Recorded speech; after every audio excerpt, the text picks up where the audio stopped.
vários foram os direitos consagrados na Constituição e, portanto, a nossa reflexão vai servir um pouco para nós avaliarmos a efetividade destes mesmos direitos, a eficácia desses mesmos direitos.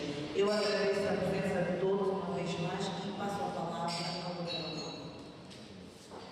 Refletirmos em torno do assunto que supostamente foi exaustivamente discutido, mas continua a ser tema de debates, porque na realidade é um assunto que não se esgota.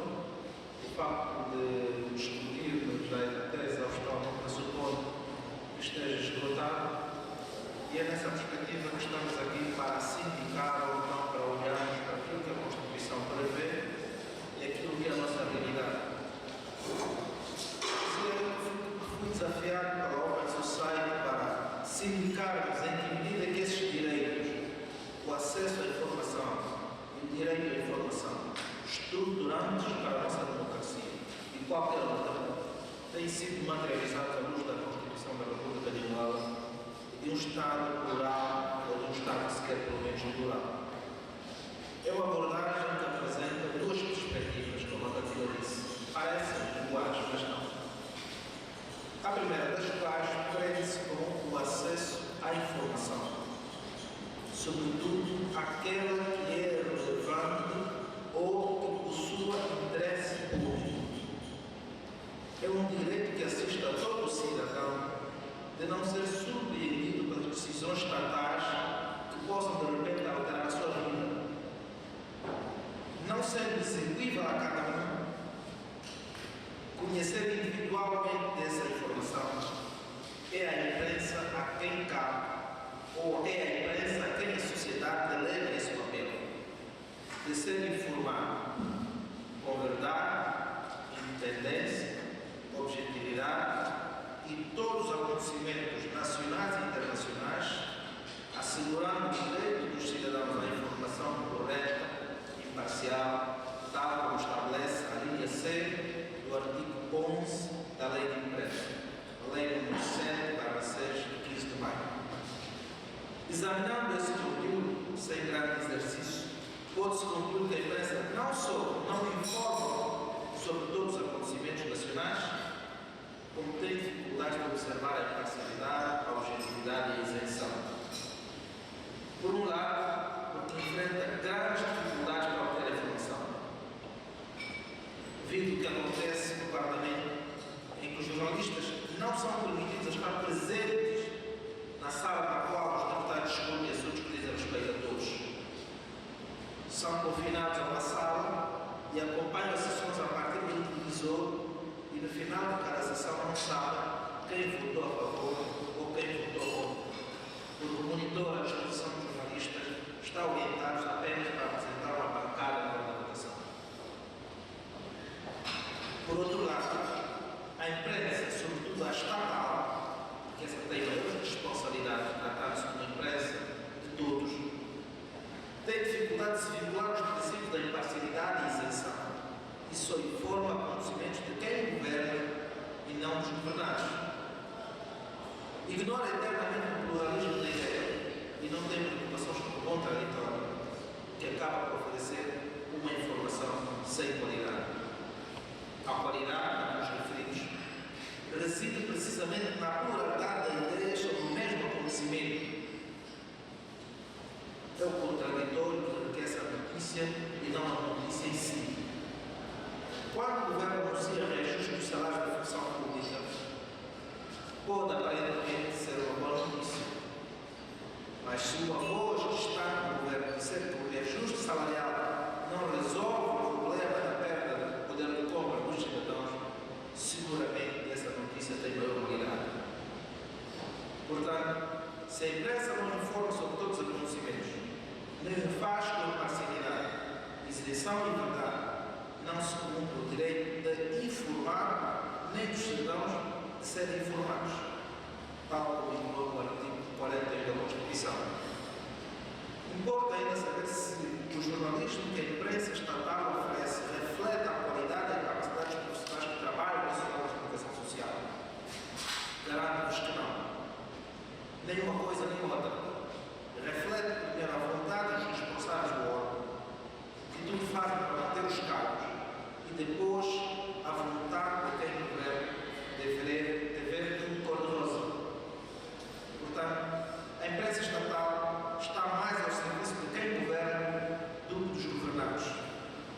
Não precisava estar a lá com nenhum dos lados. Bastava fazer jornalismo, tal como o dono da imprensa dos códigos de ética do jornalismo. A outra perspectiva tem que ver com o direito à informação. Disse uma vez, eu reitero neste debate, que em pleno século XXI, nenhum cidadão, nenhum ser humano devia ser privado da informação, dado que os obstáculos técnicos que a humanidade enfrentou nas redes da imprensa estão completamente ultrapassados. Hoje, ter ou não ter acesso à informação só depende da vontade humana. O direito à informação significa a necessidade dos cidadãos conhecerem o que acontece, como acontece e onde acontece. Significa ter o acesso à imprensa, não apenas a pública, mas também a imprensa alternativa ou privada. O artigo 44 da Constituição número 2 impõe que o Estado tem o dever de assegurar o pluralismo de expressão e garantir a diferença de propriedade e a diversidade editorial dos órgãos de comunicação social. Traduzindo, é obrigação do Estado garantir a existência de diversos meios ou órgãos de comunicação social. É uma realidade, porém, muito distante da nossa. Primeiro, 3 ou 4 cidades têm esse privilégio de ter mais de um órgão de comunicação social. E dentro dessas cidades, apenas alguns se podem dar a luz de ler jornais, ouvir rádio e ver televisão. Os jornais são caros e não chegam para todos. O Jornal da Moda, por exemplo, tem uma tiragem de 10 mil exemplares todos os dias. O Jornal do País, idem. Os semanários não ultrapassam os 5 mil exemplares. Portanto, para uma cidade com 6 milhões de habitantes, como Luanda, se 2 milhões quisessem ler jornais, não haveria jornais para todos. Só Luanda, Benguela, Huila e Caminho podem ouvir, além da Rádio Nacional, outra estação. As outras 14 estão agarradas a ouvir a Rádio Nacional, cuja qualidade é todos os dias questionada. Além disso, só quem se comunica em português pode ter acesso à Rádio Nacional, ou quem fala em Joga, Lu, Filho, Gandela, Panhama e Quimulu. Quem fala Baba, como os irmãos dos meus pais, por exemplo, ou Som, como os meus conterrâneos de Malanche, não têm acesso à informação. Quanto à televisão, só quem tem custo para ver a televisão pública de Angola, e desde que o sinal chega à sua localidade. Assim, que é a alternativa, como nós sabemos, só faz quem pode pagar o sinal, porque infelizmente ela ainda não está em sinal aberto. Diminuir a exclusão de cidadãos era a expectativa da sociedade que o Estado pudesse consagrar na lei de imprensa ou aprovada as rádios comunitárias, pois só essas são capazes de levar a informação sobre a comunidade e o país na língua local. A pretensão do Estado de fazer o domínio da Rádio Nacional em todo o território é impossível de se concretizar hoje e amanhã, a menos que se colonize todas as comunidades e se obrigue todos a falar em português. A pretensão que o colono não conseguiu em 500 anos. Não havendo rádios comunitárias, nem possibilidade de todos de se comunicar em português, não é fácil concluir que o direito à informação é ainda um sonho para milhões de angolanos. Muito obrigado.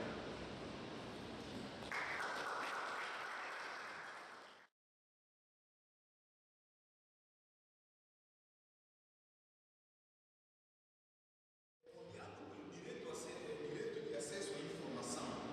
Acesso à informação, direito à informação. Busquei quando as populações, por exemplo, as mundas, passam mal, enquanto a lei mas eles continuam exatamente a sofrer esses problemas. Agora, esse acontecimento de que uma lei é revogada, primeiro, esse povo não deu conta quando é que a lei foi aprovada. Segundo, não sabe quando é que a lei foi revogada. Terceiro, não sabe se aquilo que o agente policial está exigindo nele, se existem ou não. A minha questão é, este governo, esse Estado, estaria respeitando os direitos fundamentais deste cidadão ou estaria violando? Talvez ele veja. A informação. Comprei o jornal, a partir de agora, a província de Luanda tem 9 municípios, 40 distritos, 14 comunas. Ponto final. Será que esta é informação para a comunidade? Que me interessava, queria saber a detalhe dessas comunas 14 ficaram dos 41 distritos. A nossa organização trabalha nessa questão da descentralização. Primeiro, para termos a informação. A segunda, participamos em 3 conselhos de escutação e processação social. Só na entrada, os jornalistas foram baratos. Concretamente, o Samizar e o Caseiro. Nem tiveram acesso, apenas a Rádio Caseiro teve acesso.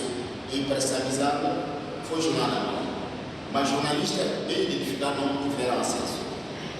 A terceira, temos o decreto presidencial sobre a massificação do registro civil. Termina dia 31 de dezembro. Até hoje, quase não há informação. Tanto no jornal como na mídia. Aqui nesses 3 exemplos, podemos considerar que o cidadão tem acesso à informação. Essa é a primeira. A segunda, o sindicato de jornalistas, pelo menos, tem feito nessas barreiras concretas que acontecem nos jornalistas. Pelo menos estão essas barreiras. Muitas barreiras, por exemplo, que já são recorrentes, são antigas. E eu gostaria de saber exatamente, se calhar, na lógica do Sr. Mancideu, quais são as soluções para esses problemas, porque são sempre as mesmas coisas, não é? São problemas recorrentes e é preciso que haja uma ação que contradiga ou que contraponha esse tipo de atitudes. Agora, não sei se o jornalista, como secretário do sindicato, tem alguma agenda para que se resolvam esses problemas que estão a viver, ou era preciso uma parceria com a sociedade civil para que não podemos continuar a viver sempre os mesmos problemas sem termos solução. Temos várias pessoas que nem conhecem a Constituição, por dificuldade, se calhar, de ter acesso também à lei.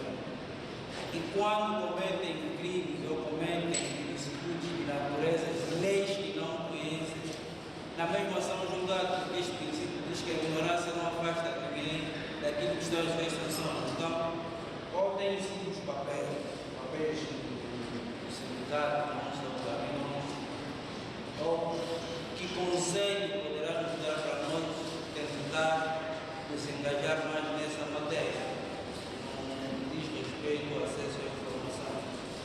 E a outra questão tem a ver com um pronunciamento do ministro da Justiça e dos Direitos Humanos, numa das reuniões de Genebra, que ele disse que em Angola já se vive a efetivação da liberdade ou do direito à informação. Ele alegava que temos vários órgãos privados de comunicação social. Por exemplo, os jornais, alguns jornais que existem, que têm divulgado certas informações, inclusive não verídicas. Então, ele alegou aquilo como um meio de efetivação do direito à informação, conforme o direito à liberdade de expressão. Gostaria também de ouvir o pronunciamento do consolador. E outra questão que eu acho também pertinente é de saber se os meios de comunicação têm respeitado, quando se ligar, quais são os limites da liberdade de expressão e direito à informação. Uma vez que nem todas as informações, devemos ser sinceros, são verídicas e o artigo 40 da Constituição, número 3, fala de alguns limites que devem ser respeitados.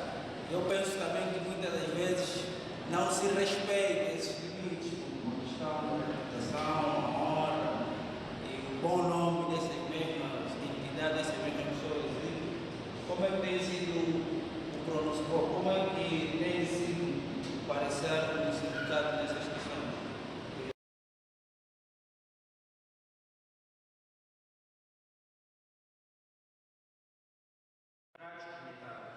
Porque nós entendemos que as rádios comerciais são comerciais. Ou seja, há lá aqui uma rádio comercial. Ela está preocupada com o lucro, precisa de sobreviver. Uma rádio comunitária é feita pela comunidade e para a comunidade. A nossa tradição, um pouco de parte, ela é oral.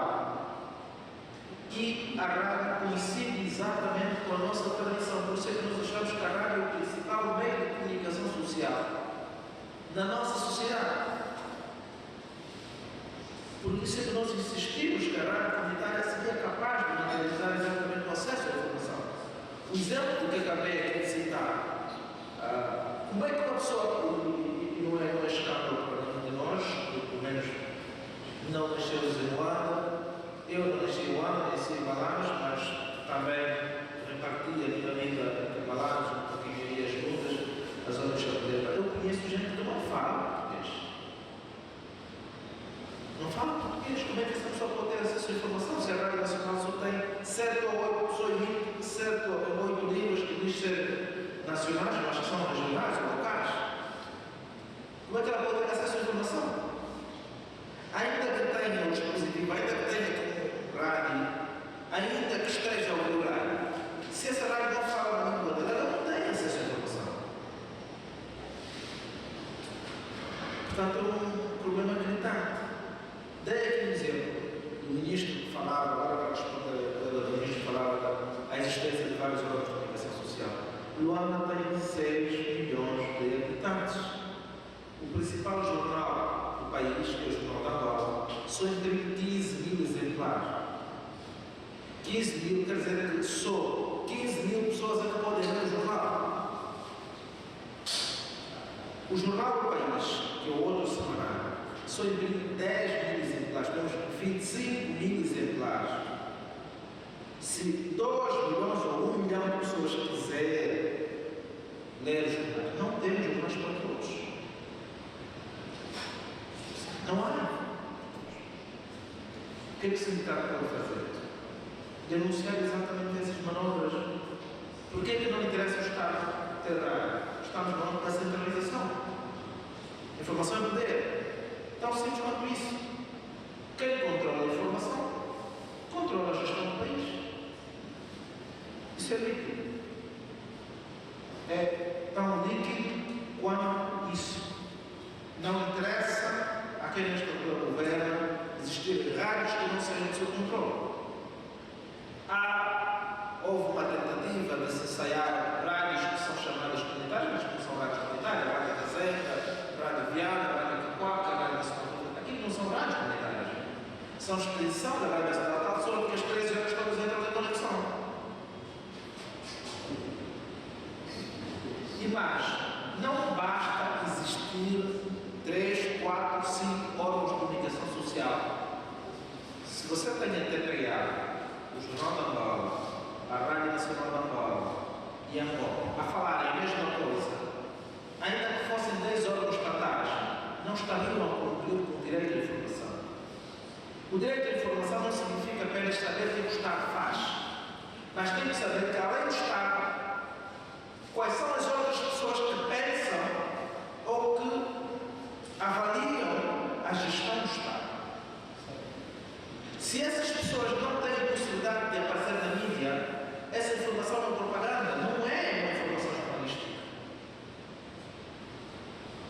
O exemplo que acabei de citar aqui da questão do reajuste salarial, para um cidadão leigo, para um cidadão comum, parece ser uma grande vantagem, parece ser uma notícia boa, né? Olha, vais ter mais 15 mil kwanzas, mas 15 mil kwanzas vai representar o que para a vida do cidadão? Provavelmente, se colocássemos o economista, iria fazer uma avaliação independente da governo, iria concluir que não vale a pena aumentar 15 mil kwanzas, porque não resolve, vai aumentar a inflação. Mas se nós não temos essa possibilidade, avaliar a qualidade da informação que está nos textos. Portanto, a questão está aqui.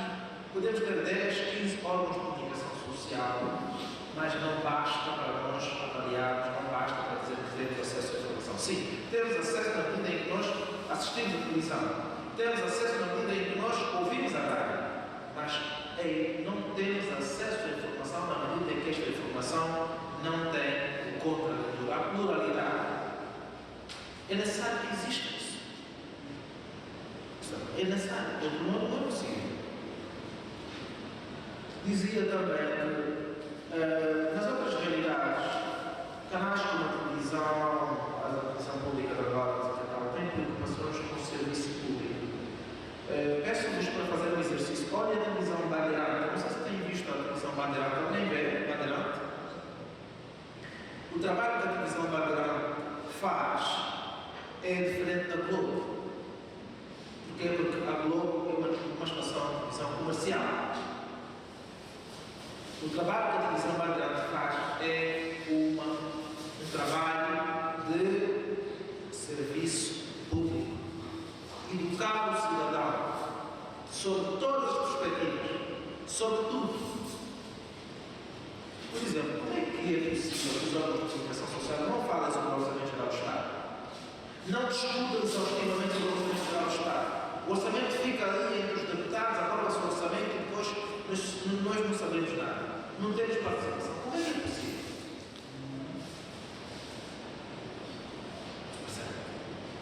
É que o Orçamento Geral do Estado não é um assunto particular do Estado, de quem vai governar. Como é que o cidadão pode influenciar? Não é possível.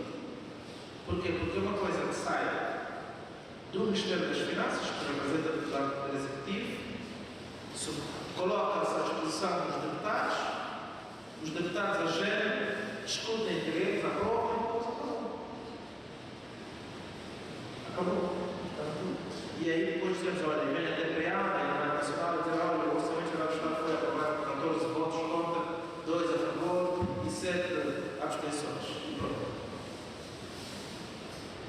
Mas depois alguém que está à espera de entrar na função pública, expectante, que iria poder entrar, afinal, o Ministério não escreveu verba para enquadrar mais funcionários.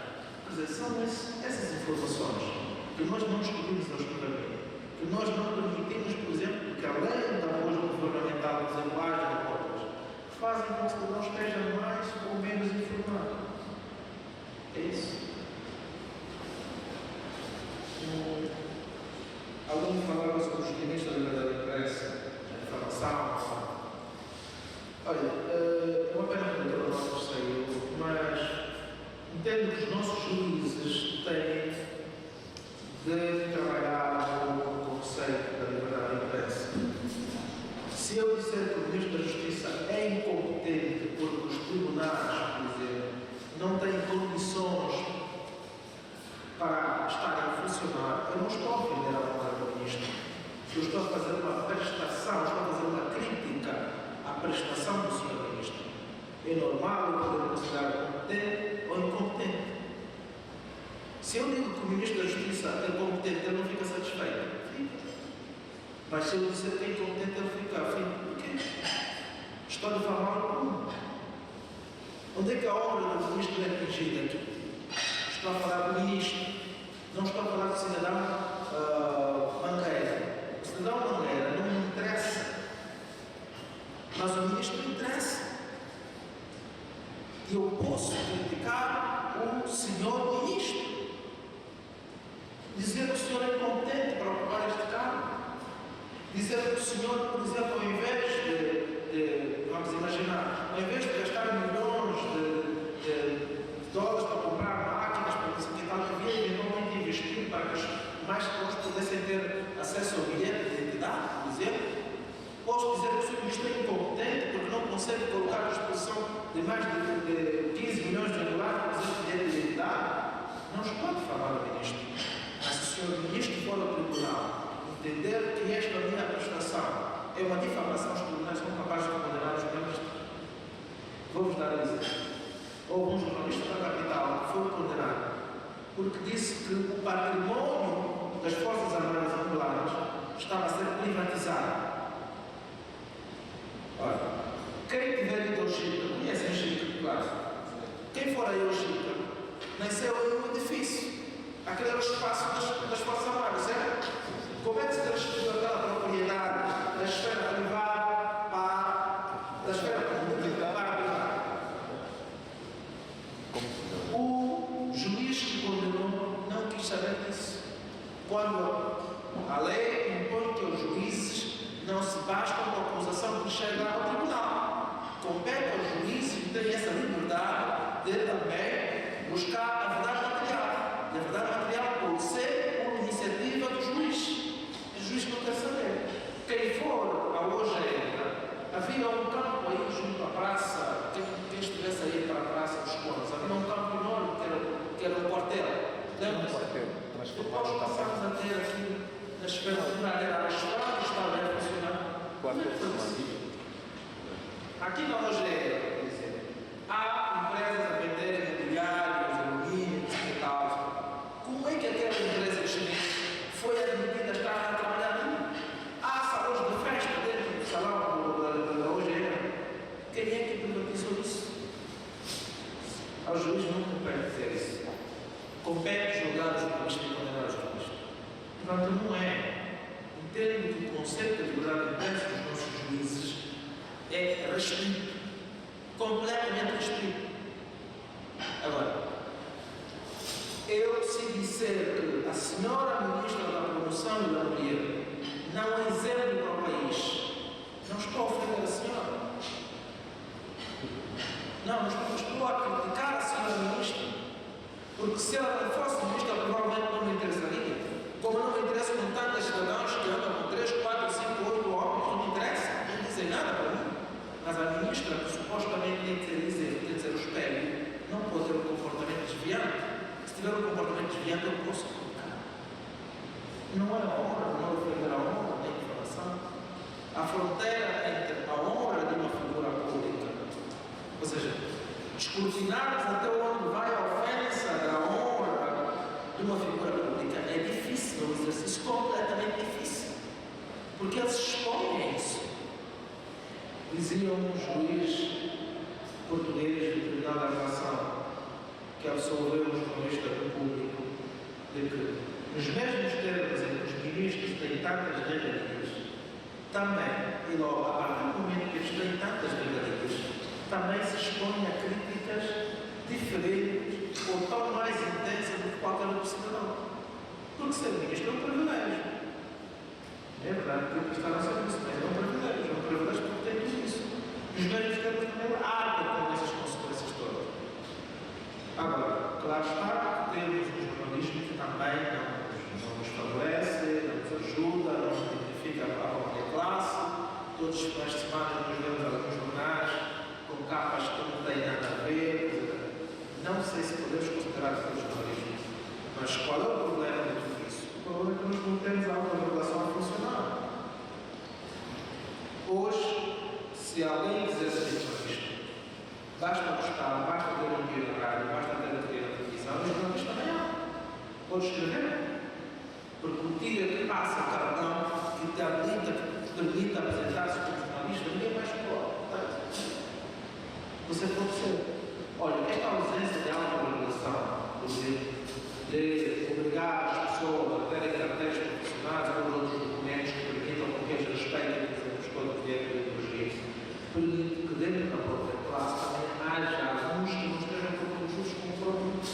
Não tem problema em dizer que há jornalistas que não olham para meios. Fazem chantagens? Fazem. Olha, se tu não deres isso, eu sou capaz de colocar essa matéria. Há isso. Mas agora, essa minúscula amostra não pode fazer com que o jornalismo seja considerado do mesmo modo, igual. Não pode. Tampouco podemos legitimar a difamação sobre porque esse jornal saiu de uma capa com uma mulher com um ou outro. Não acredito que seja por aí. Pelo contrário, nós achamos que quanto mais se responsabilizar criminalmente os jornalistas, menos estranho ao país, porque mais a liberdade de imprensa fica inibida. Se a imprensa não é capaz de desempenhar o seu papel, garante que a democracia fica comprometida.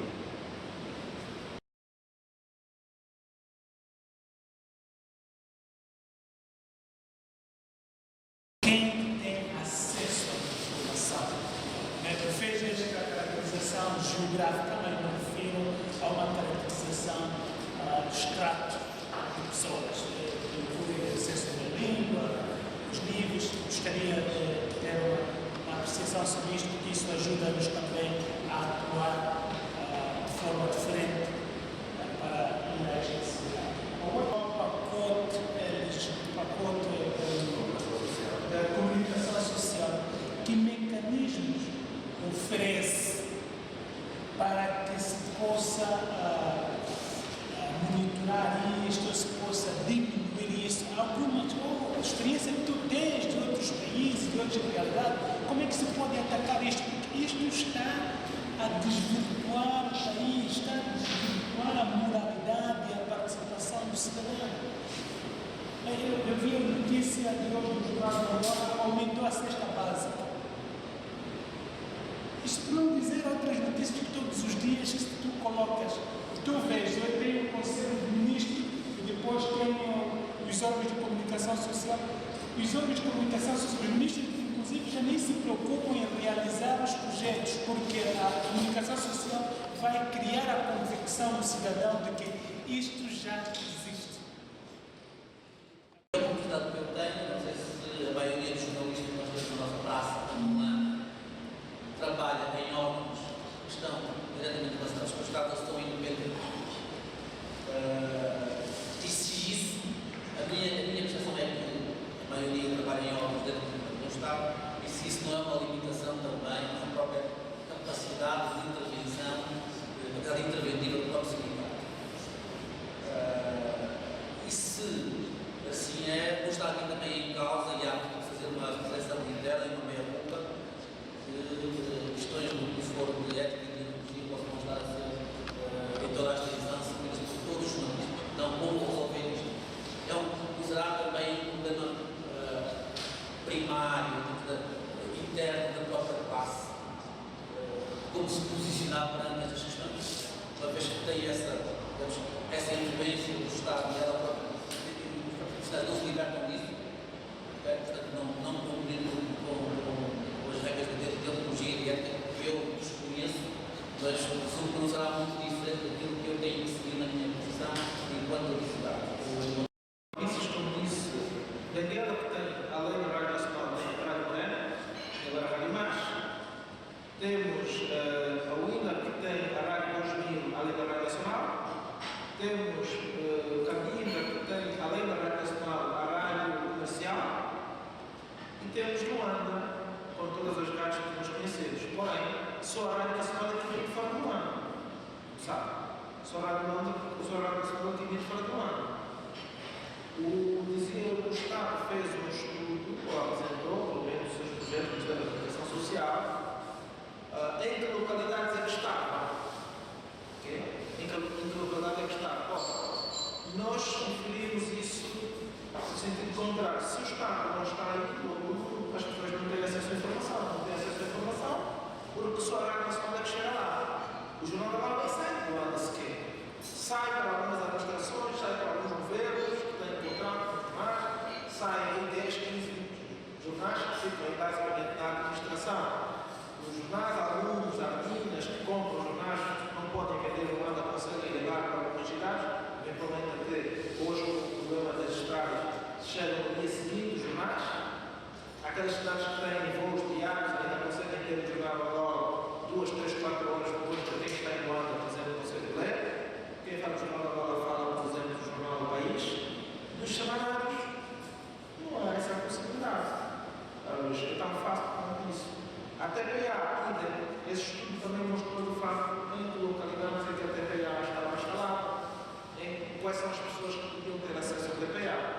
E por exclusão de facto, então, se a TPA não está aí, portanto as pessoas não veem televisão para ler isso, como sabem, a ZIG não está ainda instalada em todo o país, as pessoas só podem ter acesso a ZIG mediante os serviços ou da ZAC,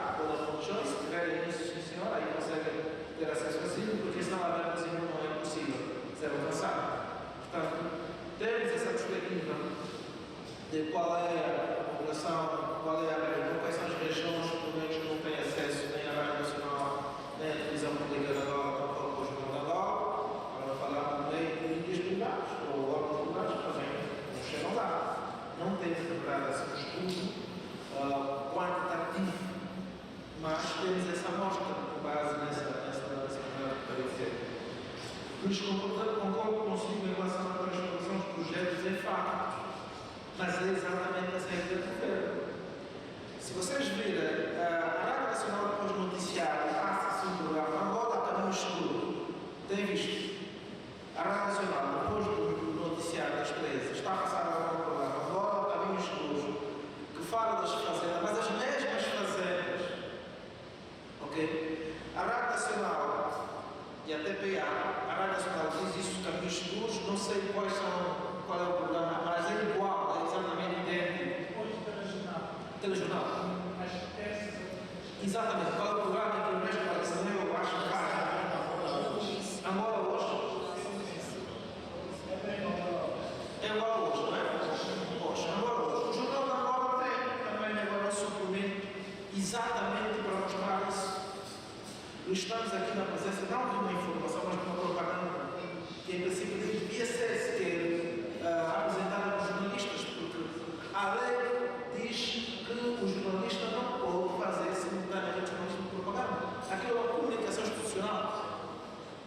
Não pode ser o Ernesto Bartolomeu apresentar uma comunicação institucional. Não pode. Assim tem a minha terra. Não se espanta, é exatamente a mesma coisa. Mudam os nomes, mas o fim último é mostrar os projetos. E convém mostrar exatamente isso, que está a fazer alguma coisa. Que o projeto do aeroporto é um aeroporto. Se vocês ficarem a entender qual é o verbo mais utilizado no Jornal da Angola, é o Estado vai. O verbo vai. O Estado vai construir, o Estado vai implementar, o Estado faz, mas não, nunca o Estado fez. Isso é uma técnica de comunicação, exatamente para transmitir isso. Agora, como disse Luís, se você só tem uma voz a falar disso e não tem outra voz a dizer isso, não é serviço. Primeiro, porque não temos dinheiro nesta altura. Segundo, porque um projeto, por exemplo, do aeroporto, da fase que apresenta, até a fase de conclusão, vai custar eventualmente a custar qualquer coisa de 3 mil milhões de dólares. E nós não temos condições de ter 3 mil milhões de dólares. Aí as pessoas vão ficar calmas. Lembro-me quando nós éramos crianças, tínhamos a expectativa de que Capanga iria resolver o problema de todos. Iria inclusive dar energia à Namíbia. Lembram-se? A Namíbia, a Zâmbia e os outros países. Fui até visitar Capanga há quase um ano e meio. Conheci pela primeira vez Capanga e disse-me um engenheiro, felizmente que era o diretor do DAMEC, que é o engenheiro Lorico, faleceu, felizmente, dizia-me que o Capanga foi concebido para uma população que não tinha geleira, não tinha fogão, não tinha ar-condicionado, era para essa população que Capanga foi concebido. Portanto, hoje Capanga não consegue suportar só Capanga para Luanda, não é capaz de suportar, porque Luanda tem uma necessidade de 2 mil e tal quilômetros, Capanga só produz 500. E ainda é para Luanda, Kwanza Norte, Luís, Malais e Kwanza Sul. Portanto, não é possível essa barragem, essa grande barragem que nós estávamos à espera, resolver fosse pequena luz. Luanda só pode ter problema de luz resolvido com Laúca, Cambaba e Capanga. Mas ninguém fala disso. Estamos agora a falar de Laúca, temos gente que diz Laúca vai resolver o nosso problema, Laúca. Diz, é que se você não tem uma voz escrita, se você não tem alguém que tem um posicionamento diferente do Estado, você vai ter a ilusão de que dentro de 2017 você vai ter luz. Infelizmente A é isso. legislação não oferece nenhum mecanismo de situação. Legislação, alguém respeita a legislação. Legislação tem respeito a isso. A lei de imprensa diz que os jornalistas têm acesso à informação. No Parlamento, por exemplo, o exemplo que acabei de citar no meu texto, não é em outro lugar, está no Parlamento. Os jornalistas não podem ter acesso à sala na qual os deputados estão a discutir. A sala principal. Mas o Parlamento convida as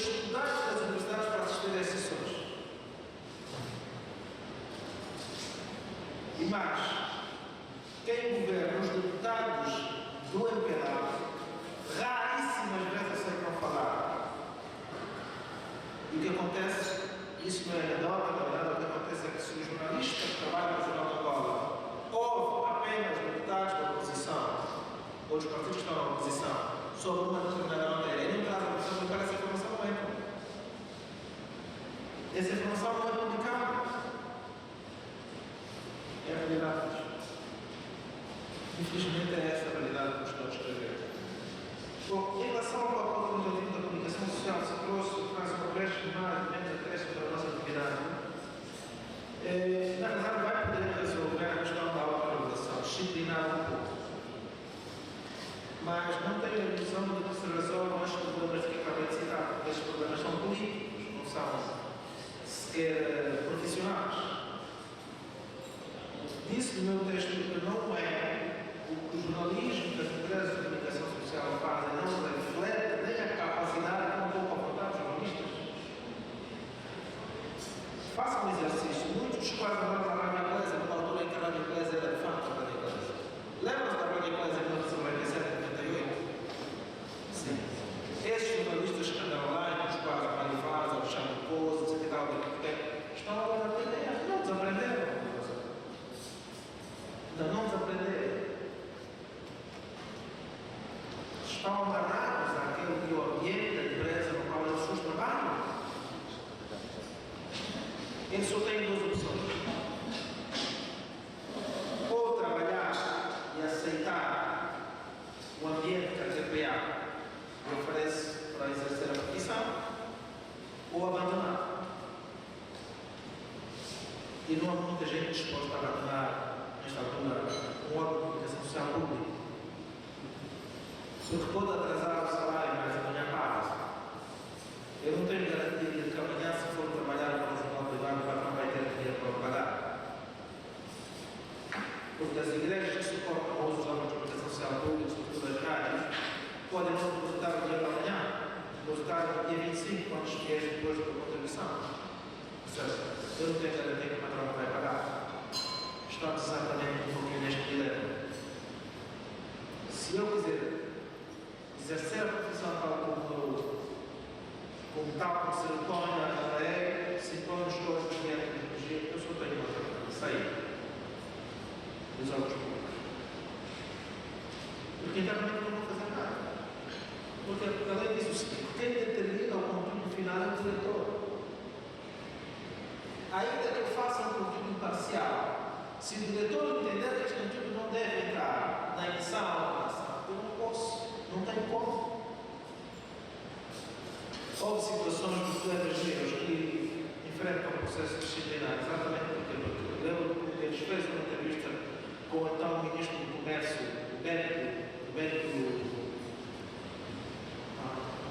ex-Ministro do Comércio, a altura do Agostinho Neto, o governo do Agostinho Neto, para o Bento,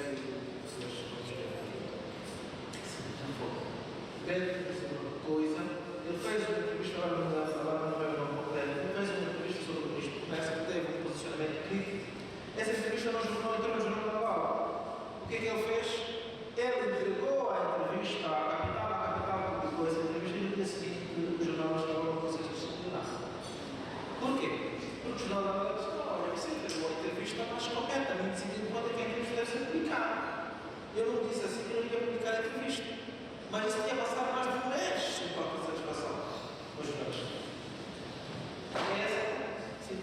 Mas aqui não há uma outra questão que o jornalista fez a entrevista ao serviço do Jornal da Angola, com meios do Jornal da Angola. Será que não dependia de uma autorização do Jornal da Angola para passar a entrevista para um outro órgão de comunicação concorrente? Depende daquilo, até dependia, mas o meu compromisso de jornalista está forte. Eu usei bem o Jornal da Angola, sim senhor, mas eu tenho compromisso com a fonte. Quando eu vou à casa da Catila, ocupo a Catila durante uma hora para fazer uma reflexão de um país, eu não tenho compromisso com a fonte. E a Catila leva para o Jornal da Angola, sobra o jornalista que chega a Catila. Foi eu que fui à casa. Eu é que solicitou a entrevista.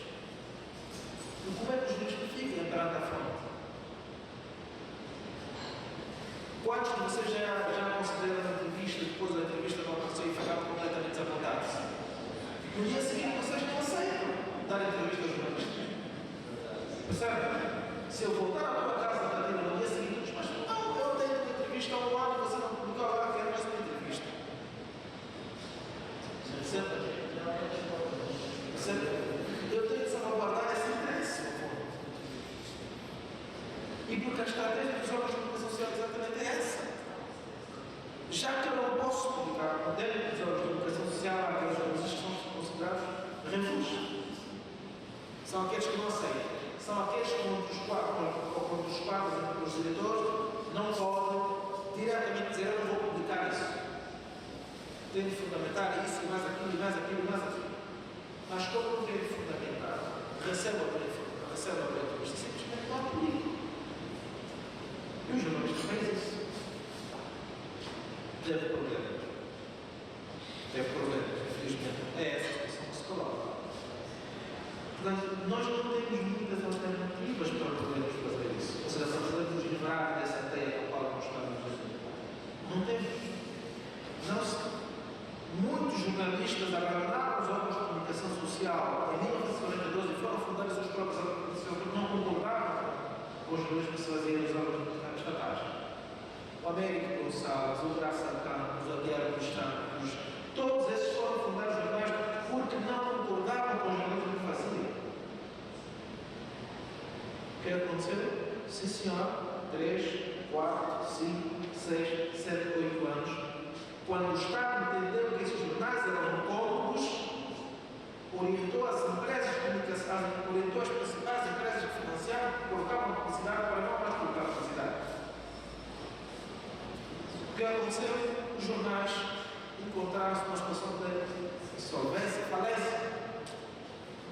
Graças a Deus, eu entrevista, tive felizmente essa oportunidade de entrevistar o Graça Campos para explicar em que circunstâncias é que ele vendeu o jornal. Essa entrevista foi publicada no Jornal do País. Basta ir ao Google e olhar a entrevista do Graça Campos no Jornal do País. Eu vendi o jornal contra a minha vontade. Ele vendeu o jornal do BBC, que já tinha pago um ano de publicidade, foi orientado a retirar a publicidade, mas deixar o dinheiro para o Graça Campos. Deixa o dinheiro, mas não põe mais publicidade. O que aconteceu? O Graça Campos já não tinha condições de pagar jornalistas, foi-se aguentar, porque os jornalistas foram saindo, hoje, amanhã outro, passaram a ser 3, 4, 5 jornalistas, e depois o Estado apareceu com uma proposta. Está aqui dinheiro, está que nunca viste esse dinheiro na tua vida, vende ao jornal da TV. Vende ao jornal. Vender, desapareceu o Semanário Ambulense, o Agora, a Ambulense, a Capital. Portanto, todos os jornais de referências tradicionais desapareceram. Você não tem mais. Só não se fecha a rádio do espetáculo porque ainda é política. É uma rádio de um partido que tem alguma expressão da sociedade. Se fosse uma rádio privada, qualquer estaria fechada. E assim. E não se espantem que essa lei tem essa verdade, essa disciplina. A lei de imprensa, que confere os poderes ao Ministério da Comunicação Social de encerrar não os tribunais, como a lei de 92 estabelecia, a lei de 2016 estabelecia, o fim é exatamente esse. Não se espantem que estejam também incomodadas com as redes sociais. É exatamente por causa disso. Nós não temos muitas coisas. Bom, em relação ao sindicato, sou presidente de todos os jornalistas, sim, o sindicato é uma associação partidária, todos os jornalistas não contam com a filiação partidária, tampouco o órgão para qual se trabalha. Não contam. Claro, os principais órgãos de comunicação social são os públicos, como sabem, se você for trabalhar junto à Rádio Nacional, você tem a TPA, portanto, todos os que fazem jornalismo trabalham lá, ou trabalham para a Igreja, são correspondentes. Encontramos aí 4 ou 5 correspondentes de órgãos nacionais estrangeiros, mas todos os outros trabalham para a imprensa pública. Nas 14 províncias que eu falei, quando Banco, Malange, o INES, o Lula, só encontramos basicamente os jornalistas estatais. Estão acontecendo, estão. Nas outras cidades a situação é pior. Porque eu ainda posso dizer ao meu diretor não acontece rigorosamente nada, mas se o meu colega que trabalha no mundo se disser ao diretor que não vai cobrir isso porque fere a ética do regime, no dia seguinte não tem um processo disciplinar distinto. Quantos jornalistas não se vestem na camisola do comício que eles vão cobrir? Porque a situação não é tão fácil quanto isso para os jornalistas. Não é? Colocou a questão de saber se não é uma questão de posicionamento da classe. Não. É que eu costumo dizer em África, se você controla o exército, se você controla a imprensa, você pode ficar no governo, ela pode ficar no governo 40, 50, 60 anos. É que a classe jornalística não é uma classe que se pode considerar liberdade. Não é? Interessa exatamente a quem governa hoje. Compreendeu exatamente isso. Compreendeu exatamente isso. E o que aconteceu? Fomentou-se o Estado de 91, a nossa primeira lei de imprensa é de 91, a primeira lei, de 91 até 2006, só ouça que temos um estatuto que vai habilitar os jornalistas a terem carteiras profissionais. Interessante, não? Porquê? Porque a partir do momento que os jornalistas têm hoje carteira profissional, se eu entender, por exemplo, que um jornalista qualquer feriu a ética do regime profissional, ele é sancionado pela Comissão de Carteira Ética. Uma vez, e pode perder a carteira profissional. E pode perder a carteira profissional, naquele período ele não pode exercer a profissão, se o tema está a exercer ilegalmente a atividade profissional. Só que isso não vai ser tão efetivo. Depois dessa luta, requer mais uma luta do sindicato para que possa ser, de facto, implementar o tal estatuto e, consequentemente, a criação da Comissão de Carteira Ética. Porque quem tem de convocar a Assembleia que vai permitir que os jornalistas elejam a Comissão de Carteira Ética é a entidade reguladora. A entidade reguladora, nesta altura, é dominada por 5 membros que são nomeados pelo partido maioritário, 1 pelo executivo, 3 pelos partidos, dos restantes partidos e 2 da classe. Ainda que os 5 votem contra, tem 6. 2014, Sambalo, rei de Medina e de Arabi. A rima honesta tá de volta. Hey!